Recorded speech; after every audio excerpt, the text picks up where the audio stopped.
I don't know how many people would have to die. I don't know what the line of succession is before I would become the director of the United States Secret Service. I don't know. It would have to be a really bad situation before, like, knock on the door, hey, Mr. Gribbs, get in the black Suburban, sir, you're now our boss. Like, that is a bad scenario. But if I did wake up and that happened one morning and they took me to Butler, Pennsylvania, and they're like, okay, boss, how do we secure this scene? And I'm like, dude, I don't know. I'm just some guy. I have no tactical experience. I've never been in combat. Sir, you're the boss. You gotta tell us what, okay, I don't know, put a guy on that roof? This is the Gribley's Folly Sunday Antisocial Hour. It falls on a Wednesday this week. It's really strange when that happens. It was like that one year when 9/11 fell on Christmas and there was a blood moon at the same time. It's totally crazy. This is the time each week when I smoke my pipe. I'm gonna get a coffee mug that just has a pipe on it for these videos. I mean, it's 95 degrees. I'm not gonna sit in the garage and smoke. This is the time when I imbibe in substances, and this is the time when I, snort cocaine off a hooker's ass right off camera, and complain. That, you can tell where my mood is, can't you? Anyway, normally I complain about humanity and answer all your questions, and if you are a piece of humanity with a question for me, leave it in the comments down below using the hashtag AskGribbs, and I will get to it. I will answer any question. Any question you can think of. What? This video was gonna come out on time. I was sitting down at my computer, like getting ready to get my thoughts together, show prep for the Sunday Antisocial, and then I tabbed over to Drudge Report. And it's not that I have some big reach or big influence or anything, but after the last video, second to last video, where it was like the biggest video I've ever done because I said a bunch of very critical things about former President Donald Trump, which I stand by and will double down on today. And YouTube served that up to his cultish followers, and they came after me very hard. And so looking at what was happening at about 6:30, 7 o'clock Saturday evening, I decided that maybe it wasn't the time. I can read a room. I can read. Plus, we didn't know anything. No one knew anything. And having been in media, I am very reticent to come out and like, let's start talking about this the minute it happens. No, like, let's not. Let's wait till we know some things. So now we know some things, and God, this is important. We're gonna start out this way. And I'm being very serious here, yeah. Donald Trump is a human being. I am filled with loathing for him and what he has done to our republic and to our society and what he represents. However, this is not what I want. This is not what people with whom I associate want. If for no other reason, then it is incredibly damaging to our country, and incredibly destabilizing, and only serves to stoke the coals of the kind of hate that Donald Trump puts out into the world. That's the practical reason. The other reason is that's not morally correct. I want the best for Donald Trump. In my perfect world, the guy would get really, really good therapy in prison. You live by the sword, you die by the sword. And the man's been ginning up political violence for 8 years now, but that is not what I want. I want him to be exposed for what he is in a peaceful method using due process. I wish him a speedy recovery. I am sorry for those. I don't know that he has. I'm sorry for him. He's a sad dude, and to be shot by one of your supporters, that's going to be a big wound to the old narcissistic ego, and I think that I have a lot of pity for Donald Trump. My emotions surrounding the cult members in his audience that took bullets for him are a little more holistic. I do have true sympathy as opposed to just pity. I am sorry. That is a horrible, horrible thing. So I want the best for all involved, and that's important to say before we start digging in on this. I'm gonna go backwards this episode now that we've had that intro. I'm gonna answer your questions first, and because I don't know how long I'm gonna talk about this thing. So let's get to your questions. Gary Webb says, I found your channel through your rundown on HP5 versus Cantmere 400. That I like that. That's good. I'm glad someone watched that video. And Kiwi Fly Fishing Photographer.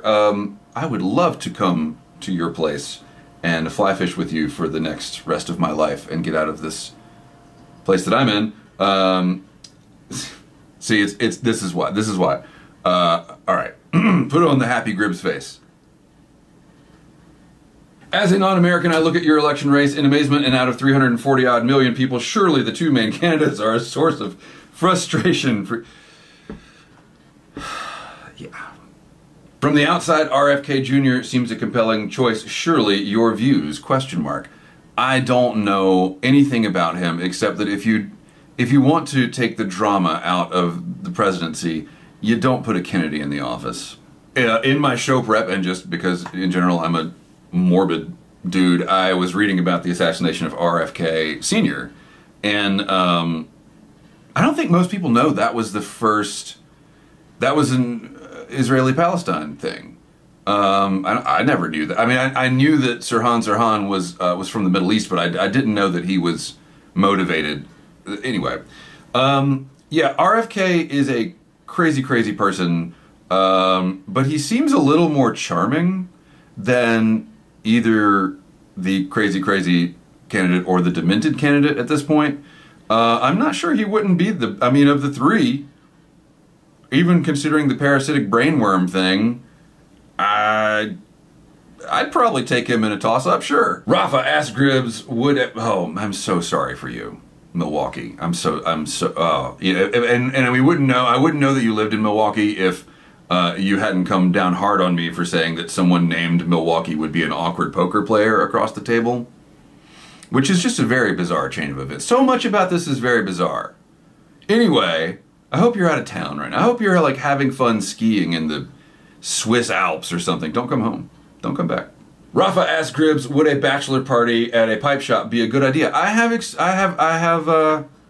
been to a bachelor party at a pipe shop.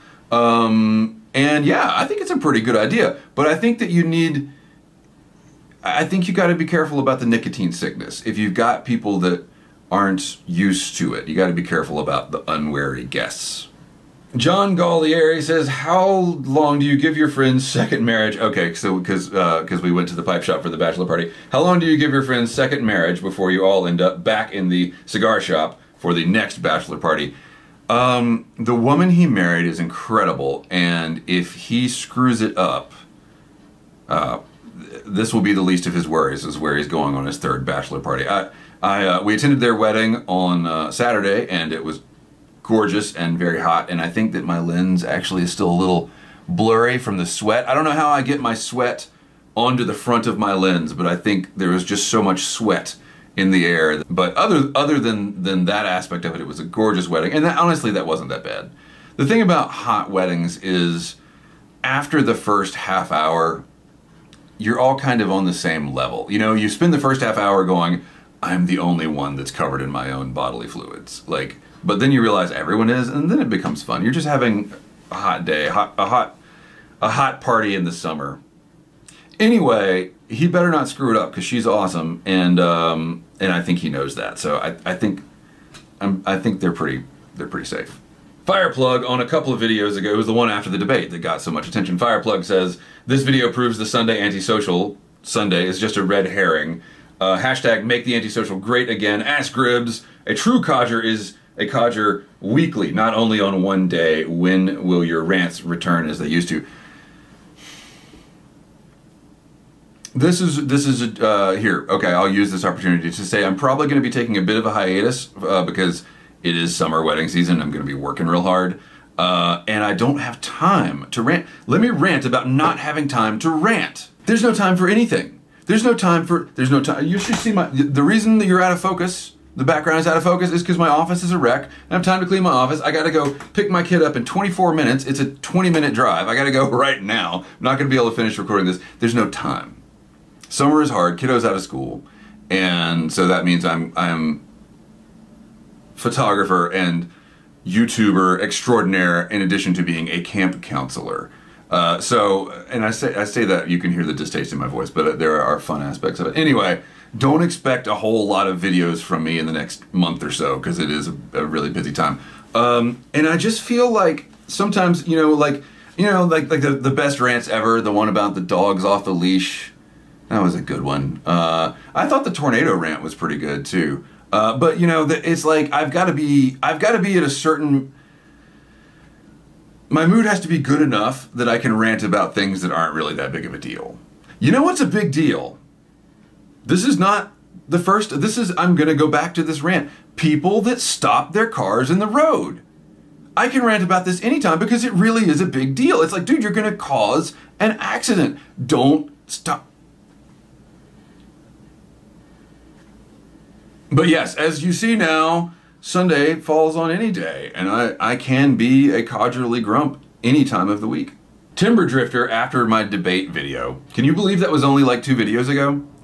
Like, so much has happened. All right, Timber Drifter says, he's not surprised about the situation that we find ourselves in, but that he recommends swimming trunks rather than a Speedo to swim to Norway. The problem with the Norwegian flag Speedo, and I agree, I think swimming trunks are probably a better choice because you could turn the flag vertically and not have the cross right on your appendix.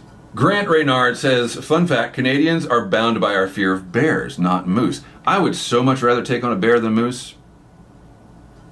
Yeah, I think you have a higher chance of bleeding out to unconsciousness faster than being stomped out to I don't know. It's a good question. I'll defer to you. Y'all are the experts. What else you got? The Separatist Party may come in our next Quebecers or Quebecois. Quebec, because I said I wanted to be Quebecish. Quebecistani? I don't know. He says Quebecois. Whatever. Their Separatist Party may come in second in our next federal election. If they ran candidates outside Quebec, they would probably become the government. That's how fucked up things are here. Ask Gribbs, why do you only have 2 parties? I think it's a George Wallace quote. I don't know who said it. A good politician is the one that stays bought. And I think that that's why we have 2 parties. It's easier to buy. No, Americans are simple people. Here's the real reason. Americans are simple people. Everybody's simple, but especially Americans. And we are a young nation. We don't have the history of somewhere like Great Britain where they've had 1,000 years to develop all the weird batshit drama they do over there. Anyway, and we like binary things. We are driven by a fear of nuance, and so it's very easy for us to say, "I'm on this side, you're on that side." And I think that's why we have 2 parties. I think that we kind of every time we try to extend that a little bit, we collapse again into the 2-party system, and it is a very, very poor system. Blake's Pipes, I'm sorry that there was so many comments, and I'm sorry that I didn't respond to yours, because I think I said in that video, like, if I'm not responding to you, it's because you're an asshole, and I don't think that of you. I forgot. And then there was some debate under your comment. But Blake's Pipes says, I just did not like the upside down flag. I think if I was wanting to disrespect the country I lived in, I would start with the flag. Yes, it's your right, but wow. That is not my intent. Couple things about this. That's not my intent. It is flown upside down and has been since 2016 as a symbol of distress and the maritime use of an upside down flag. But I think that there are, like I said, the nuance is better than a binary approach to things. And there are things about our system that I think are fundamentally flawed and that I do disrespect and would like to see brought down. Mostly it doesn't have to do with the government, but that the American ideals have been corrupted by corporatism. And we're seeing that at Citizens United, I think, was And who is it? It's oh, I know your name. I could spell your name. Starts Kin. I'm sorry. I'm blanking on how to pronounce your name. But the Powell memo, which I didn't know about until you commented many months ago. That is an excellent example of the corporatization of government. And what we see now with Project 2025 is kind of extending that. They want to get rid of NOAA. Go back and watch my tornado video about how incredibly traumatizing it was for me to be in a tornado warning and not have my NOAA station. God. The other thing about the flag, though, and I'm going to reveal something a little personal here. That flag flew over the Capitol in honor of my family.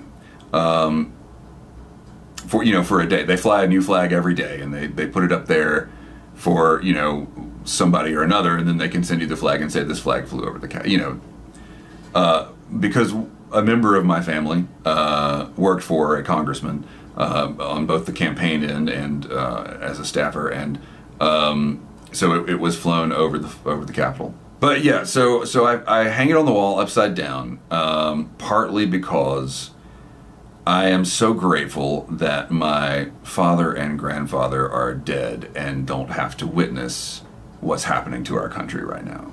I feel like this is no longer the nation that the men from whom I'm descended worked to build. And yeah, that's it.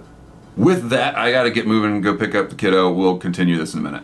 All right, we are continuing this evening in the garage where it is a cool 85 degrees. I'm smoking Chatham Manor in the most handsome Missouri Meerschaum legend ever.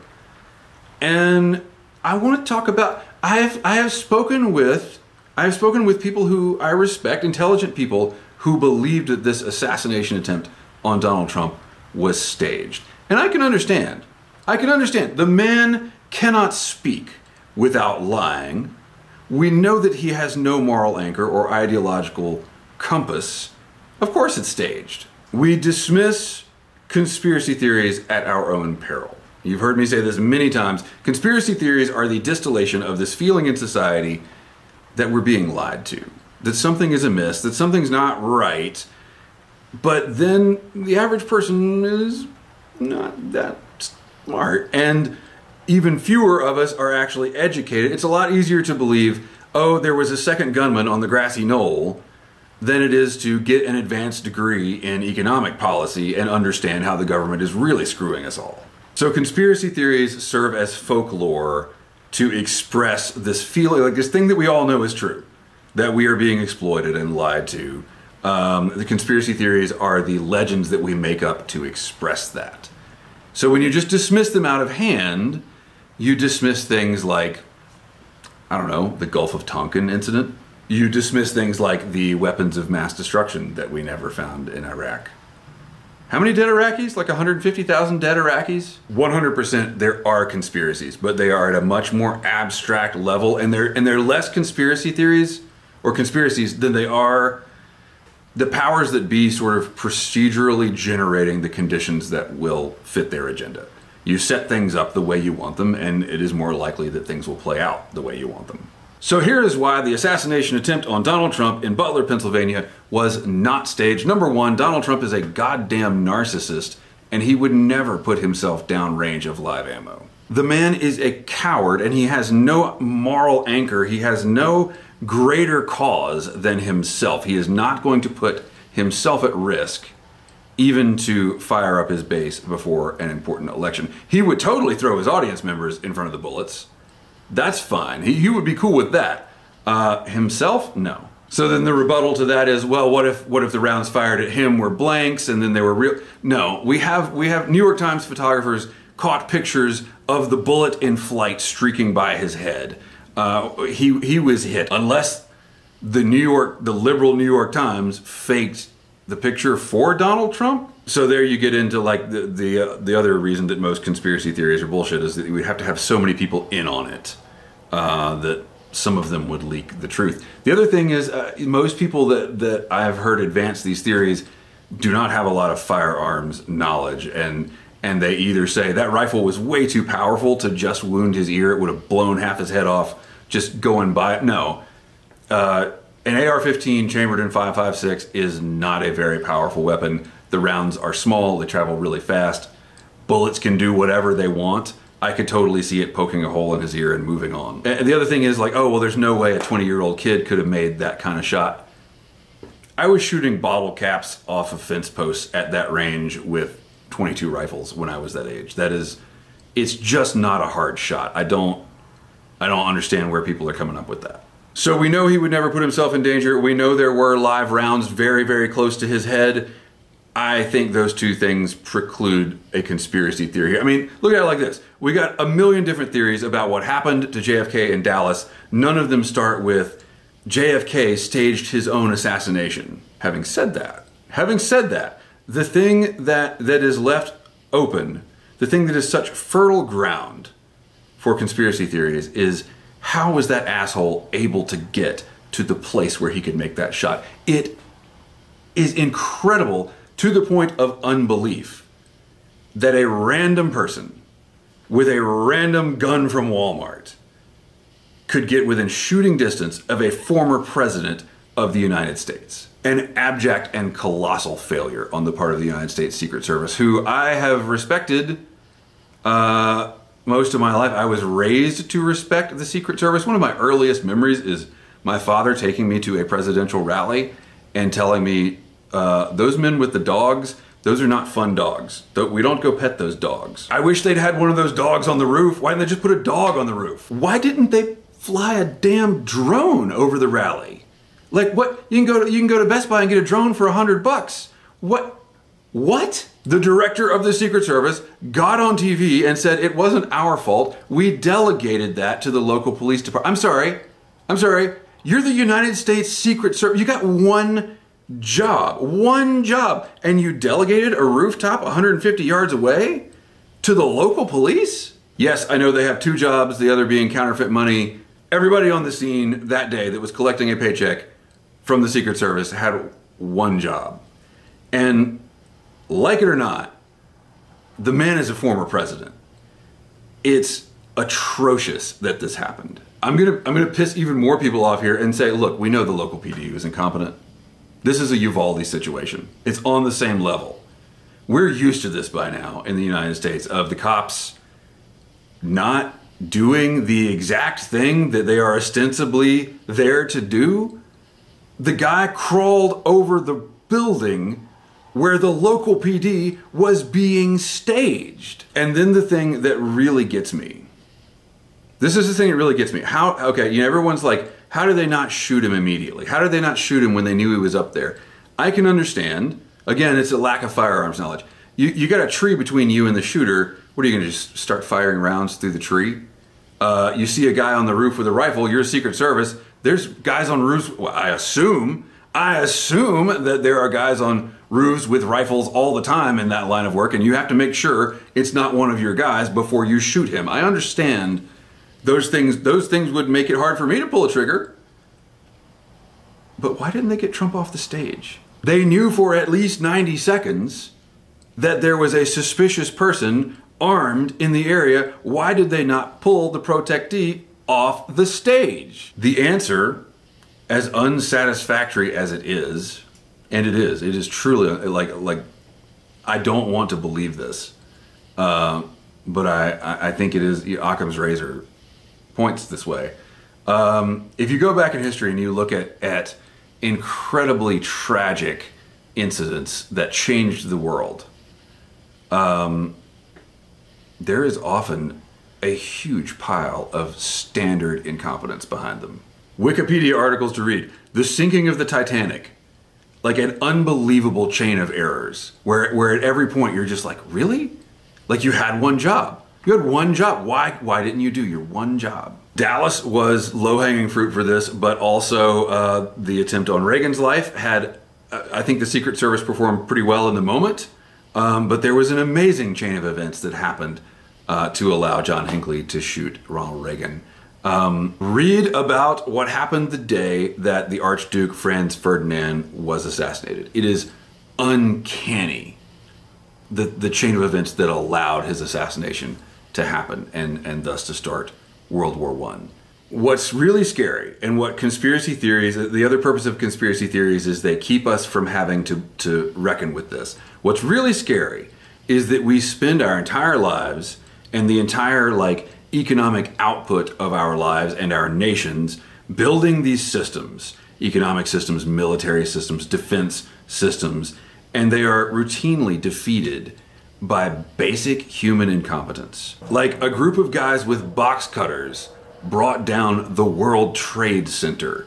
A group of guys with paragliders and AK-47s flew into Israel and started this war with Gaza. When Israel has an Iron Dome, and now a dumbass 20-year-old kid whose motives we don't know, but I think it's safe to assume he had some distaste for the man he was trying to kill. This 20-year-old kid has given that man, who is openly ambitious toward authoritarianism, he has given that man not just a free pass at the election, he has given him a violent mandate with which to lead after that election. It is incredibly heartbreaking and painful to watch all of this unfold. And I really wish I weren't raising my child during this time. And it goes back to what I said earlier. You know, I'm glad that the generations that came before me are not around to see the abandonment of Americanism, of the idea that there's no such thing as a king. Here we are having to literally fight. You know, people are taking up arms this election to decide that. That's how far we have fallen. But there's nothing I can do about it except not shoot anyone. I guess I can just continue not trying to kill anybody. It's not a very dramatic step to take, is it? But I'll do what I can. And I'm going to hold you to that too. Even you Trumpkins that left all those thinly veiled death threats on my. That's cool. Don't actually kill anybody, okay? Like, are we okay there? Like could you not? It's going to be a long, hot summer and a very long fall, and I hope that each of you, even you crazy Trumpkins, I hope you stay safe. I'm hoping for the best for all of you. Please hope for the best for me as well. Keep the ends out for the ties that bind.